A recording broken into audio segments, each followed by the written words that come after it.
May plano ka bang magpagawa ng bahay? Everyone is dreaming to have their own house. Nangangarap tayong magkaroon ng bahay. At ready ka na magpatayo ng sarili mong bahay. Ang tanong, alam mo na ba yung 10 utos bago ka makapaggawa ng bahay? Gusto mong malaman? Panoorin mo ang video na to.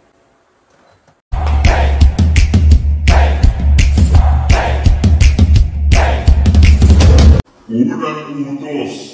Number 1 is the budget. Sa pagpapagawa ng bahay, meron tayo dapat na makatotohanang budget. Pag bumili ka ng materials, kailangan natin ng budget. Para sa pagpapasahod ng mga tauhan, kailangan natin ng budget. Hindi lang para sa construction cost mo, kailangan mo rin paghandaan ang budget katulad ng landscape, ng furniture, ng finishing, permits, at marami pang iba. At kung minsan ay meron tayong mga unexpected na gastusin. For example, ito lang yung budget mo. Pero in reality, medyo lumaki, nadagdagan yung design and layout mo. And then along the way, during finishing, nag-upgrade ka ng materyales. From ordinaryong tiles lang sa lababo, naging quartz ito kasi nagandahan ka. So yun yung mga pinupunto ko na nag-e-exceed tayo sa budget. At kung sakaling hindi sapat yung budget mo, meron tayong financing option. Meron naman tayong mga government agency na pwedeng magpahiram, katulad ng Pag-ibig, at pwede rin tayong makahiram sa mga bangko para makasigurado ka na solid ang plano mo sa pagpapatayo ng bahay mo. Pangatlong utos. Lokasyon. Know your place. Magandang malaman sa sarili mo kung saan ba talaga ang gusto mong lokasyon. Nabili mo ba yung property, yung lupa kasi mura lang? Pero hindi ka nakapag-research kung bumabaha ba doon kapag malakas ang ulan. Meron ba itong history ng pag-landslide? Mahalagang malaman na may sapat ba itong supply ng tubig at kuryente? Or ito yung subdivision na sinusuplayan ng isang malaking water tank. May mga ganong subdivision ha. So okay ba yung community dito? Okay ba yung magiging kapitbahay natin? Mahalagang malaman kasi ito na yung place mo na pwede kang makapag-build ng family at dito ka na rin tatanda. Hindi lang basta maganda yung lote, maganda yung subdivision, or maganda yung lugar na napili nyo. So you have to consider the accessibility of your location. For example, yung lote mo palang nakuha ay 5 kilometro ang layo sa palengke, malayo sa paaralan, at malayo sa simbahan. Take your time, do your research, at huwag kang magmadali. Piliin mo yung babagay sa lifestyle mo at naka-align sa long-term plans mo. Pangatlong utos. Get professionals. Hire professionals like engineers and architects. When hiring architects and engineers, ay nakakasiguro ka na nasa tamang landas ka kasi they will guide you para sa tamang layout at design ng bahay mo. Kasi yung expertise nila, creativity, and commitment to quality ensures a smooth and successful construction process. At dahil dito, nababawasan ang stress mo at nabibigyan ka ng peace of mind. Dahil sila ang nakakaalam, nakakasiguro ka na lahat ng pinapagawa mo ay naaayon sa building code, sa batas ng munisipyo, at kahit sa homeowners ninyo. Ika-4 na utos. Dapat may plano ka. This is very important kasi ito ang kailangan para mabigyan tayo ng building permit. So ano nga ba yung plano mo kapag magpapatayo ka ng bahay? Ilang kwarto to, ilang kotse sa garahe mo, ilang guest room para sa mga bisita mo. Kailangan na ang nakalagay sa plano ay ayon sa mga gusto mo. Siyempre naman kasi ikaw ang titira at ikaw din ang nagpapagawa.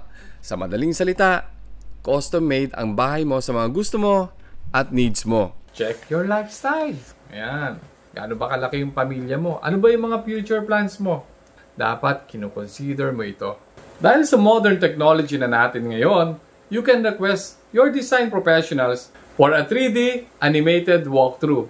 If you have an architect or engineers, you can ask them or request for a walkthrough.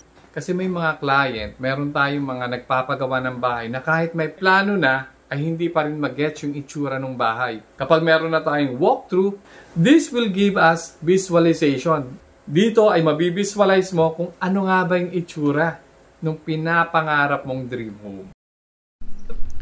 Makikita mo dito kung anong itsura ng magiging kwarto mo, mga materyales na ginamit, yung mga kulay ng pintura ang gagamitin, ang itsurang setup ng kitchen at pati ng living area mo. At kung sakaling may hagdanan, ito ay makikita mo rin. Ang ikalimang utos, You have to get geodetic plan or the lot verification survey na napaka-importante. Bakit? May mga pagkakataon tayo na tinayuan natin ng bahay ang hindi sa iyong lote. May mga ganung pagkakataon, nangyari yon.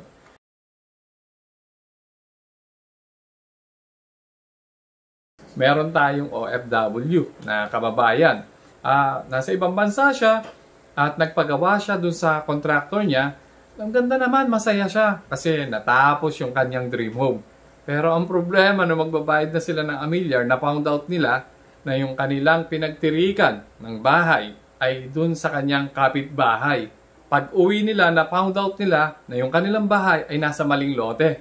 Ayan, comment down below kung meron din ba kayong kakilala or kamag-anak na nangyari ang ganitong sitwasyon sa kanila. So, bali na ipatayo yung bahay nila sa lote ng kapitbahay nila. So, very important na magkaroon tayo ng geodetic plan because the zoning department will check the location of the lot and inspect the area for the locational clearance. So, napakahalaga na magkaroon tayo ng geodetic plan, magpa-lot verification survey kasi ito ay isa sa mga requirements kapag nag-a-apply tayo ng building permit.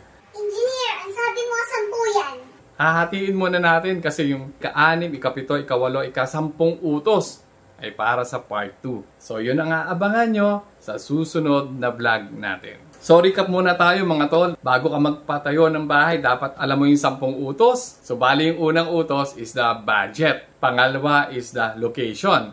Pangatlo is hard professionals like engineers and architect. At ika-4 ay yung plano, design and layout. At yung ika-5 na very crucial ay yung geodetic plan. Yung ika-6 hanggang ika-10 ay gagawin po natin sa ating next vlog. So itong mga bagay nito ang dapat mo i-consider bago ka magpatayo ng bahay.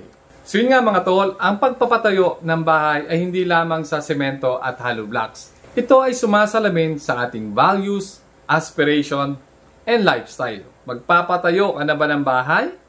Ay panoorin mo muna yung part 2. Abangan nyo yan. Maraming salamat nga po pala sa mga nanood at maraming salamat sa oras. Kung nagustuhan mo naman, baka po pwedeng makahingi ng 5,000 likes. Hanggang sa susunod na video natin ha. Ingat!